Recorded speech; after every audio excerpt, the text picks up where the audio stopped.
Tonight we witness a major shift in the South China Sea, a region fraught with tension and competing claims. China asserts control over almost all of this vital waterway, but its neighbors are pushing back. Now Japan is sending powerful destroyers to the Philippines, a historic first.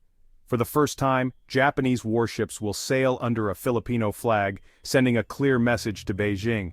This move is about more than just ships, it's about signaling resolve. The Philippines, long outmatched by China's navy, is getting much-needed help. This transfer marks a deepening partnership between two island nations wary of China's growing power. Announced today, this agreement is already sending ripples across the Pacific. Leaders in Tokyo and Manila call it a partnership for peace and stability, aimed at protecting territory and upholding international law. In Beijing, however, it's seen as provocation, Japan interfering in what China claims as its own affairs. The big question: will this move deter China or escalate tensions further? The US has long been the Pacific's main power, allied with both Japan and the Philippines. But now, these two allies are forging their own direct partnership, acting independently of Washington. This could reshape the region's balance of power for decades. The story of these destroyers is the story of a region at a crossroads. Old fears and new alliances are converging in the South China Sea. The Philippines and Japan are taking a stand, determined not to be sidelined. The stakes are high and the world is watching. This is more than a military deal, it's a turning point in Asia's future. The next chapter in the South China Sea is about to begin. What is the Philippines actually getting?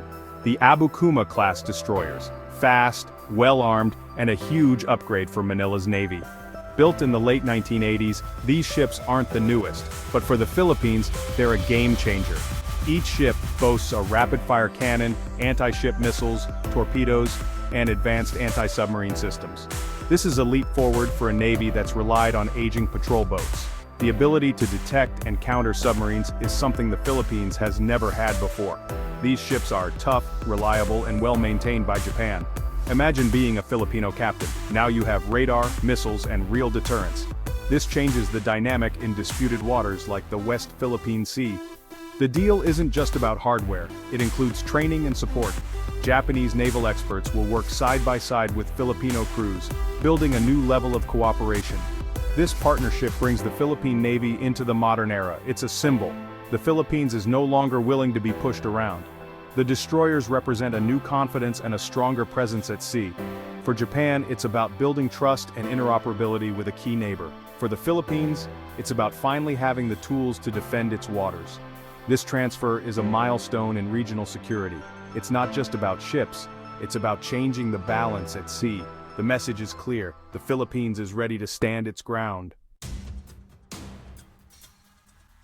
The South China Sea is one of the world's busiest and most contested waterways. Trillions in trade pass through each year, and beneath the waves lie vast oil and gas reserves. Rich fishing grounds feed millions, making these waters vital for many nations.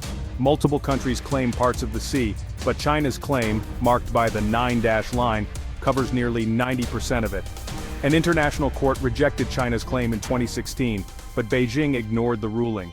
China has built artificial islands, turning reefs into military outposts with runways and missile sites.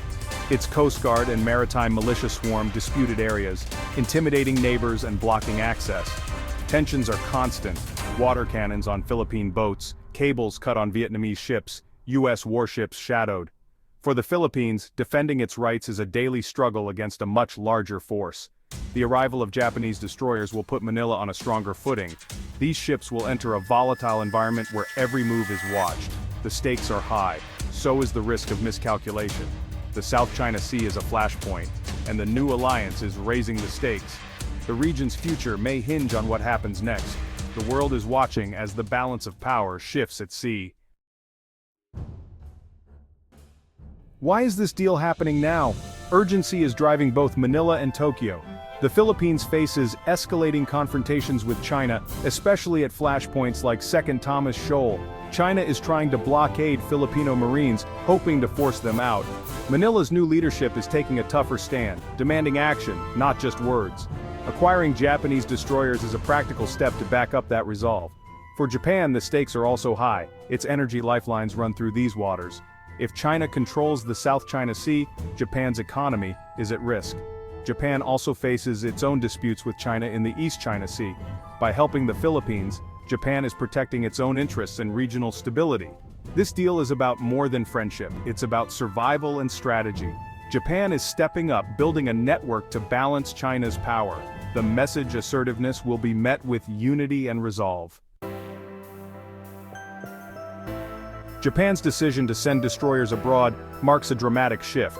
After World War II, Japan's constitution renounced war and limited its military to self-defense.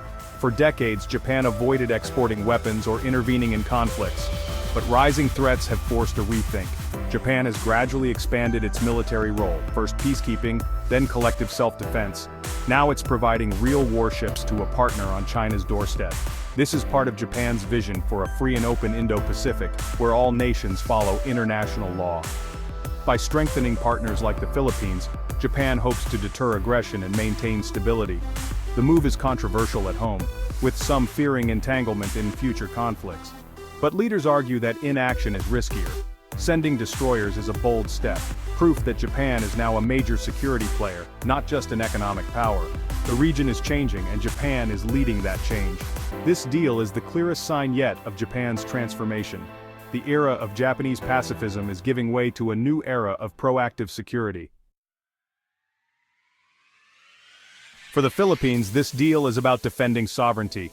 Years of Chinese expansion have cost Filipino fishermen their livelihoods and left the Navy outgunned. Manila faced a choice: accept China's dominance or push back. Acquiring Japanese destroyers signals a new, assertive policy. The goal is credible minimum deterrence, making Chinese aggression too costly. Even a small navy can raise the stakes with modern warships. The strategy isn't just about ships, it's about building alliances. The Philippines is working with the US, Japan, Australia, and European partners to form a united front. Accepting Japanese destroyers cements Manila's place in this coalition. It's a bold move for a country once seen as a regional underdog. The Philippines is drawing a line in the sand and inviting others to stand with it. The message to Beijing: we will not be bullied. From Beijing's perspective, this deal is a threat. China sees it as part of a US-led effort to contain its rise. Chinese officials will condemn Japan for militarism and accuse the Philippines of being a pawn. China views the South China Sea as a core interest, not aggression. The arrival of Japanese destroyers is seen as a direct challenge. Expect sharp rhetoric, possible trade retaliation, and increased Chinese patrols at sea. China fears this sets a precedent. Will Japan arm other rivals next? The deal strengthens the alliance network China wants to weaken. Beijing's nightmare: a united front of neighbors backed by the West, determined to limit its ambitions. The stage is set for a new era of rivalry in Asia's waters. Will two destroyers really make a difference? Militarily, they won't tip the scales against China's massive navy, but their impact is political and psychological. They show the Philippines is serious, and not alone. This could force China to rethink its gray zone tactics, which rely on intimidation without open conflict. The destroyers act as a tripwire. Any attack risks drawing in Japan and the US that raises the stakes for Beijing. Used wisely, these ships can help monitor waters, protect fishermen, and resupply outposts. They won't stop China overnight, but they make aggression riskier. The real change is in perception. The Philippines is no longer an easy target. The balance of power is shifting, one ship at a time. The future of the South China Sea is more uncertain and more contested than ever. The transfer of Japanese destroyers is just the beginning. All eyes are on China's response. Will it escalate or show restraint? The Philippines and Japan may deepen their partnership with more joint exercises and advanced equipment. Manila must now train its sailors and build support infrastructure. The US will likely back this alliance, strengthening the Pacific's security network. For the world, this is about more than islands. It's about the rules that govern global order. Will international law prevail, or will might make right? The South China Sea is a test case for the future of global power. The journey of these warships is a journey into the heart of 21st century geopolitics. The tides are shifting and the world is watching closely.